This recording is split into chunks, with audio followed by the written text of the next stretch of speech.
আমি আহি আছোঁ ফুৰিবলৈ এইফালে ডাঙৰ ছোৱালী তাৰপিছতে এইফালে আমি ধুনু মোৰ লগ কোচত উঠি আহে বেয়া ছোৱালী খালি কোচত উঠিবলৈ লাগে হাই কৈ দিয়া চুমেটি দি দিয়া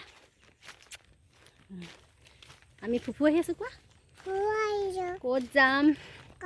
আপোনালোকক কৈ আছোঁ ভিডিঅ'টো আগলৈ চাই থাকিলে গম পাব তেতিয়াহ'লে ব'লক চিম্পুলটো আমাৰ ডাঙৰ ছোৱালীয়ে কেমেৰা ধৰিছে কেমেৰা কৰিছে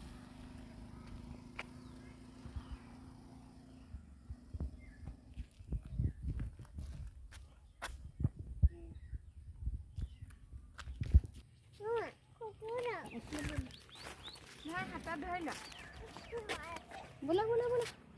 কি হল আকৌ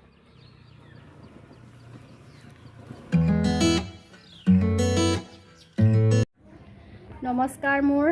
ইউটিউবৰ সকলো ফেমিলিলৈকে মোৰ এটি মানে ইউটিউব জগতখনত এটি সৰু ফেমিলি হৈ পৰিছে আৰু সকলোকে এটা জ্ঞাপন কৰিছোঁ ভালে থাকক সুখে থাকক আৰু আজি এটা সৰু সুৰা ভিডিঅ' লৈ আপোনালোকৰ ওচৰলৈ আকৌ আহি গৈছোঁ আজি ফুৰিবলৈ আহিলোঁ বাৰু ইয়াতে ভিডিঅ'টো ষ্টাৰ্ট কৰি দিছোঁ ভকতনী ঘৰলৈ ফুৰিবলৈ আহিলোঁ আৰু এতিয়া এইফালে ভকতনী ঘৰৰ কাষতে এখন নৈ আছে কাকডোঙা নৈ অকণমান আপোনালোকক সেয়াও দেখুৱাম বুলি ভাবিছোঁ যিমানখিনি পাৰোঁ এয়া চাহ তাহ খাই হ'ল উঠিছোঁ মানে এতিয়া দুটা ৰিলছ অলপো বনাম ফটো চটো কৰিম সকলোখিনি আপোনালোকৰ লগত শ্বেয়াৰ কৰিম চাব ভাল লাগিলে লাইক এটা কৰি দিব আৰু এইফালে ছোৱালী ওলাইছে মই ওলাই লওঁগৈ ৰিলছ যাম যিহেতু গতিকে ভিডিঅ'টো শেষলৈকে চাই থাকক তাত সেই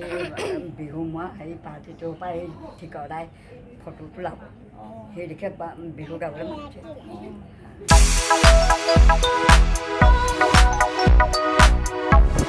এইফালে আমি ওলাই গৈ আহিছোঁ ৰিলছ বনাবলৈ এইফালে ডাঙৰ ছোৱালীক বনাম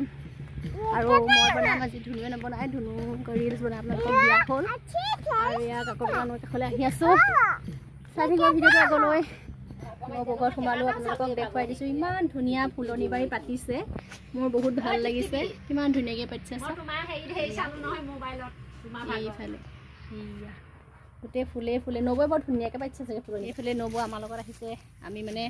বকে এইবোৰ ঠাইলৈ নাহোঁ যে সেইকাৰণে নবৌক লৈ আহিছোঁ নবৌ আহিছে আৰু হাই বুলি কৈ দিয়ক নাই সেইবোৰ নকওঁ নাই নকওঁ বোলে হাই কৈ দিয়ক ক'বলৈ কৈছোঁ বোলে নাই সেইবোৰ নকওঁ মিলাই দিছে একো নহয় দিয়ক কি ক'ব লাগে হাই বুলি ক'ব লাগে যদি কাটো উঠিল হাই হাই ৰঙালী বিহু শুভেচ্ছা দি দিয়ক আকৌ সমগ্ৰ অসমবাসীক আপোনাৰ পাৰিব কৈ দিয়ক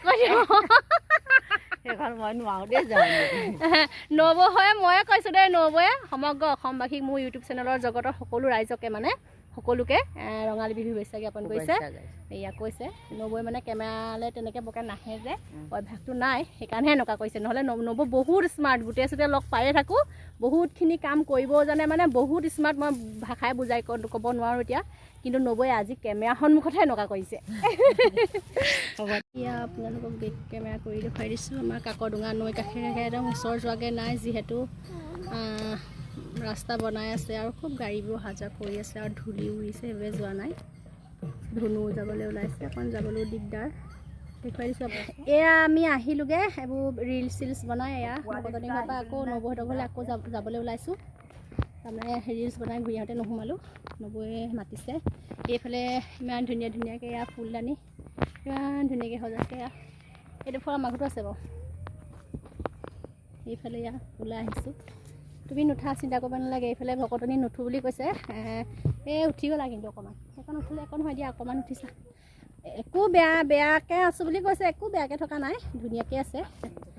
কাম কৰি আছে বাৰু হ'লেও অকণমান মানে অকণমান ষ্টাইল দিলেহে মানে উঠিবলৈ মন কৰে চাকে দেই মোৰ বাৰু তেনেকুৱা অকণমান মানে ষ্টাইলনো কি আৰু চাফ চিকুণতাটো হৈ ল'লে ভাল লাগে এতিয়া হৈ ইটো কাম কৰি আছে সেইকাৰণে কৈছে আৰু অকণমান নিজকে বেয়া লাগি আছে এখনজনী গুৱাহাটীত যাবলগীয়া এয়া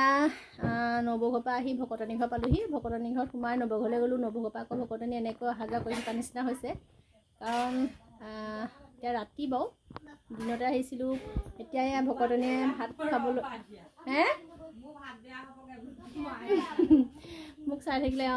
হেৰি ভকতনীয়ে মই ভ্লগ বনাইছোঁ তাকে চাই আছে তাকে কৈছোঁ। আৰু এতিয়া মানে ভকতনী ঘৰত ভাত খাবলৈ ৰাখিছে, ভাত পানী খাইহে যোৱা হ'ব, অকণমান দেৰি হ'ব আৰু। এইফালে পাকঘৰ, ভকতনীয়ে কৈছে আমাৰ ঘৰটো দেখুৱাব নালাগে, কিন্তু ঘৰ বনাই আছে প্ৰকৃততে। এইফালে এনেকৈ ছাইড কৰি ইয়াত বৰ্তমান থাকি লৈছে, যিহেতু ঘৰ বনাই থাকিলে অকণমান থাকিবলৈ জেগা লাগিবই, যিহেতু এইবাবে ইয়াত থাকি লৈছে। আগফালে ঘৰ বনাই আছে, লাহে লাহে হ'বগৈ আৰু। সেইটোনো কি ডাঙৰ কথা, ঘৰটোহে বনাই আছাচোন পকা ঘৰ। আমি ভাত খাবলৈ লৈছোঁ, এয়া ভাত বাঢ়ি দিছে, এতিয়া খাই বৈ আৰু যামগৈ। মিষ্টাৰ আহিল নিব।